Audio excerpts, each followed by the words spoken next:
bienvenue dans mon atelier. Je pense que ça fait 10 ans que j'ai envie de faire cette vidéo. J'ai l'impression qu'il y a toujours trop de trucs dans cet atelier parce que pour ceux qui me suivent depuis le tout début, vous savez qu'avant j'étais dans un autre atelier, j'étais dans une autre maison et donc du coup mon atelier était un peu plus grand parce qu'il y avait pas mal de rangements. J'avais une grande pièce avec une belle baie vitrée et donc du coup j'avais de la place pour ranger tout mon bazar.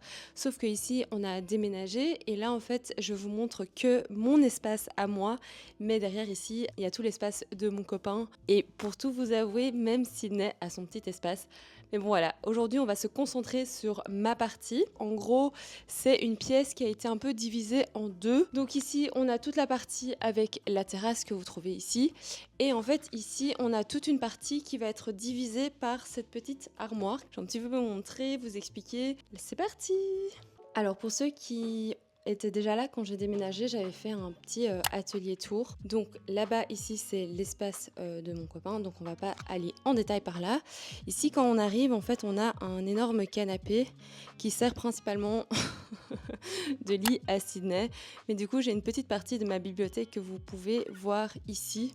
C'est principalement des livres un peu d'inspiration et comme vous pouvez le voir ici, j'ai tout ce qui est papier pour montrer dans les ateliers. J'avoue que je devrais peut-être un petit peu ranger et j'ai aussi pas mal de cadres que j'aimerais bien mettre parce que vous allez voir que l'atelier n'est pas tellement décoré que ça. Et donc ça c'est vraiment un espace qui est hyper cosy.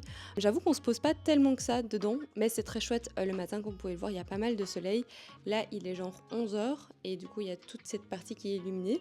Et en fait on a un gros Velux qui se trouve ici, qui va bouger au fur et à mesure de la journée. Ensuite, si on se tourne, donc là c'est l'escalier.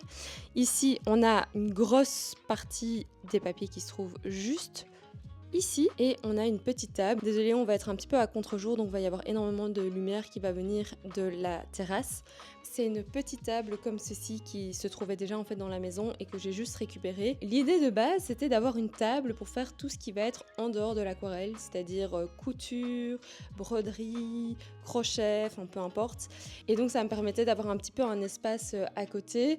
La réalité, c'est vraiment devenu un espace où je pose vraiment dès que j'ai des trucs à poser, je les mets là. Donc, par exemple, j'avais rangé un peu l'atelier avant de commencer à filmer, mais comme vous pouvez le voir, par exemple, cette petite boîte, je l'avais laissée là. Alors ici, j'ai utilisé cette petite fontaine à eau de chez Ikea pour éviter de devoir chaque fois redescendre et changer mon eau. Comme il n'y a pas de robinet dans cette pièce-ci, chaque fois je dois redescendre d'un étage, remonter, et donc du coup ça me permet d'utiliser de l'eau propre. Et vous allez voir que de l'autre côté, j'ai un petit bocal où je viens déposer l'eau sale. Ensuite, on a cette petite armoire. Alors cette petite armoire, je l'ai trouvée en brocante pour 5 € et c'est le meilleur investissement. Cette armoire me permet en fait de ranger tout mon matériel créatif. Donc dans la première armoire, on a tout ce qui est aquarelle, mais genre aquarelle d'artiste, ma grosse collection.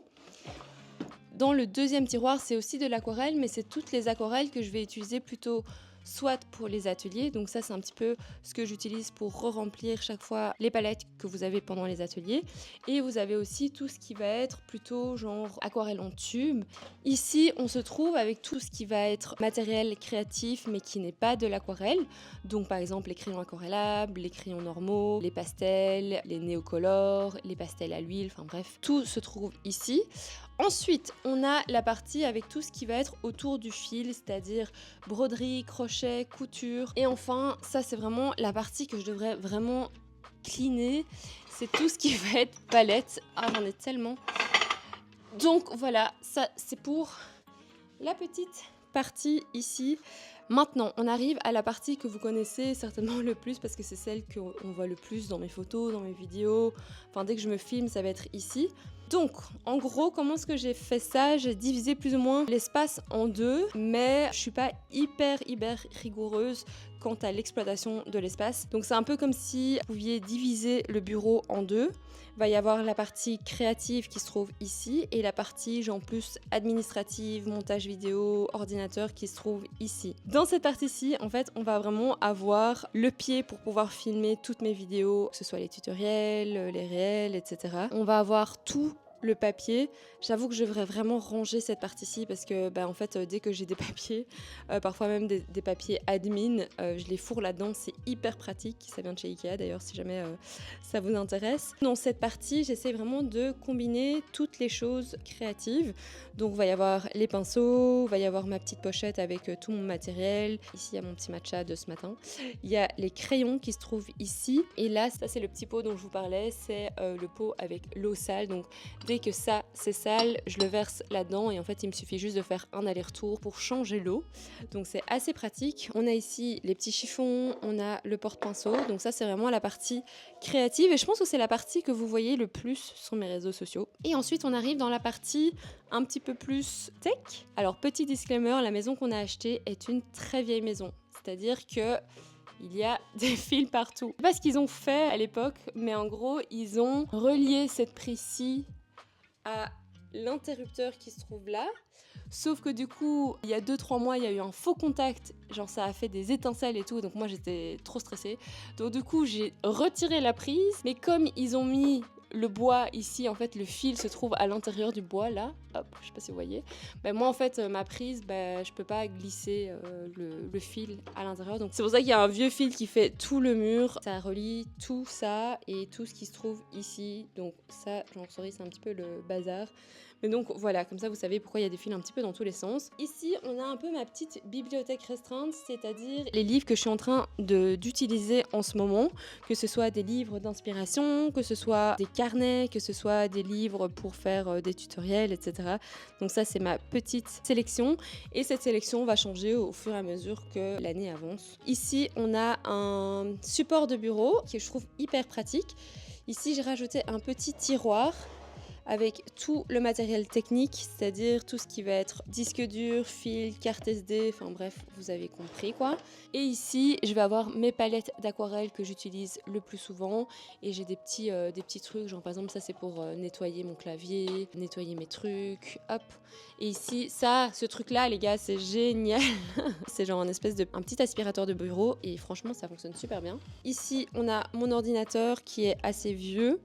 Et alors, je vais vous montrer ici, on a un petit peu la caissette de l'or, c'est-à-dire tout le matériel que j'utilise pour filmer et pour faire mes vidéos ou ma création de contenu. L'appareil photo que j'utilise en ce moment, c'est le Fujifilm X-T30 Mark II. Je l'adore, franchement, il est génial. Je suis hyper contente. Donc ça, c'est mon appareil photo et mon appareil de vidéo principal. Dès que je veux faire des beaux plans, etc., c'est vraiment ça que je vais utiliser. Pour faire les tutos Patreon ou dès que je veux un petit peu vlogger, mais j'avoue que la qualité est moins bonne que celle du Fujifilm, donc je la mets un petit peu moins.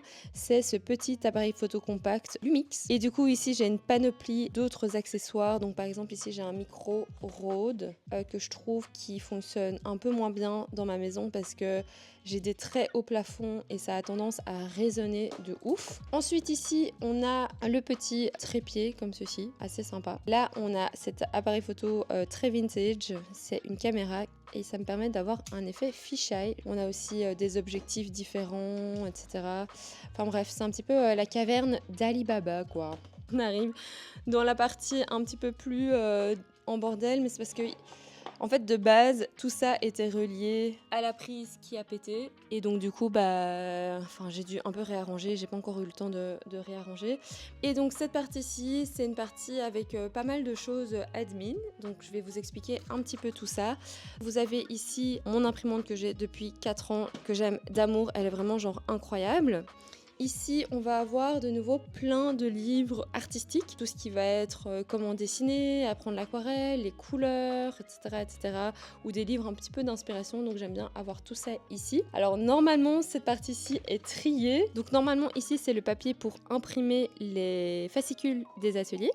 Ici normalement c'est les fascicules qui sont imprimés pour la semaine, mais bon du coup là je sais pas pourquoi j'ai mis ça, mais voilà. Ici on a du papier pour faire des cartes et des impressions de cartes. Et ici, on a le papier brouillon, donc j'essaye de réutiliser le brouillon que j'ai si jamais. Ensuite, on a mon scanner qui se trouve ici. Et là, je viens de faire ma compta, donc du coup, c'est pour ça qu'on a pas mal de papier et de tickets ici. Ici, de base, c'était une petite caissette avec mon matériel d'atelier, mais comme vous pouvez le voir, je l'ai utilisé pour mettre un petit peu de crochet. Ici, on a la partie admin, donc là, par exemple, on a les tickets. Ici, on a du business random, donc ça peut être des tickets, des notes de frais ou des choses que j'ai pas encore mis dans ma TVA ou dans ma compta. Ici, on a des aquarelles à trier. Ici, on a divers et là, on a encore plein d'autres choses. Alors là, on a pas mal de petites boîtes avec des choses random du coup. Ça, c'est ma compta. Ça, c'est un peu du brol. Je sais pas trop ce qu'il y a dedans. Là, j'ai acheté pas mal de trucs d'acrylique pour tester et au final, j'ai jamais testé. Et là, de nouveau, plein de trucs créatifs que j'ai pas encore eu le temps de tester. Et ici, on va pas en parler parce que c'est un peu le brol aussi, donc on va faire semblant que ça n'existe pas quoi. Du coup voilà, ceci termine mon atelier tour. Comme vous avez pu le voir, il y a énormément de choses, que ce soit des livres, du matériel créatif, des trucs que j'avais envie de tester, que j'ai jamais testé ou que j'ai très peu testé. Donc, ce qui va peut-être se passer cet été, ou alors peut-être à la rentrée, je sais pas encore trop, mais il va falloir que je fasse un tri parce qu'il y a plein de trucs que je vous ai pas montré parce que par exemple genre la chambre de Sydney là je vais pas vous la montrer parce qu'elle est genre remplie de trucs et c'est pas Sydney qui a accumulé les choses. Pour des caisses à la cave qui datent du déménagement donc d'il y a 2 ans que j'ai toujours pas réouverte. Oui, j'accumule beaucoup de choses. C'est peut-être l'occasion aussi de venir un petit peu déclutter tout ça. Mais voilà, comme ça vous avez au moins une petite vision de mon atelier et comment est-ce que j'organise mon espace de travail. Alors au niveau des références et de la provenance des différentes choses qui composent mon atelier, on a essayé d'avoir un mix entre le neuf et le seconde main. Alors pourquoi du neuf ? Tout simplement parce que parfois c'est compliqué d'avoir des choses qui sont exactement aux mesures dont on a besoin. Je pense notamment par exemple à mon bureau qui rentre parfaitement dans la partie creuse du mur et pour ça c'était quasi impossible de trouver en seconde main ou alors il fallait attendre pendant des mois et j'avais pas le temps d'attendre pendant des mois. Donc souvent les choses que j'achète de façon neuve c'est des choses dont j'ai besoin genre maintenant à l'instant T. L'étagère naturelle que vous avez vue dans la vidéo, c'est une Ivar de la collection du même nom chez Ikea. Ils ont vraiment une énorme collection dans cette gamme-là et je trouve que c'est vraiment très pratique parce qu'elles sont modulables et donc ça veut dire que si à un moment genre je veux changer mon espace ou si je veux réutiliser cette étagère, c'est tout à fait possible. D'ailleurs, il y a énormément d'étagères de mon ancien atelier que j'ai réutilisées dans la maison et ça a été uniquement possible parce que c'était des étagères qui se modulaient. Quand je peux, j'essaye de faire de la seconde main, mais ça va toujours être des trucs qui sont un petit peu moins genre urgents. Par exemple, la petite armoire que je vous ai montrée que j'ai trouvée à 5 € en brocante. Je savais qu'il me fallait quelque chose pour ranger tout mon matériel créatif parce que ça traînait un petit peu dans des boîtes en dessous de la table. Et il se trouve que cette armoire rentre parfaitement en dessous de la table. Donc ça, parfois, c'est des coups de chance. Les tréteaux, je les ai aussi trouvés en seconde main. Donc comme je vous ai dit, la partie supérieure de mon bureau, c'est très compliqué parce qu'il me fallait une taille exacte. Et c'est une taille qui est assez longue et qui est peut-être un petit peu moins courante chez les gens. J'avais un petit peu regardé sur Marketplace, mais c'était toujours des tailles qui convenaient pas. Ou alors, c'était des couleurs qui me convenaient pas parce que, l'air de rien, je filme sur mon bureau. Il faut que d'un point de vue esthétique, ça ressemble à ce que j'ai. Donc ça allait pas du tout si c'était complètement noir, par exemple. Si jamais vous avez vu quelque chose que vous aimez bien et que j'en ai pas vraiment parlé ou que j'ai pas donné la référence, n'hésitez pas à me les mettre en commentaire. Je vous ferai un plaisir d'essayer de vous retrouver la marque ou l'endroit où je l'ai trouvé. Mais donc voilà, ceci finit cet atelier tour. Je suis hyper contente de l'avoir fini parce que ça fait longtemps que je voulais le faire. Et je voulais faire un petit shout-out à tous mes Patreons parce que c'est grâce à eux que je me suis décidée à le faire. J'ai posté plein de petits thèmes de vidéos YouTube et c'est celle qui est revenue le plus. Donc je me suis dit, ok, autant vous faire plaisir avec ce petit atelier tour. J'espère que cette vidéo vous a plu. On se retrouve la semaine prochaine, 18 h pour une nouvelle vidéo. Et d'ici là, n'oubliez pas de rester créatif. Salut!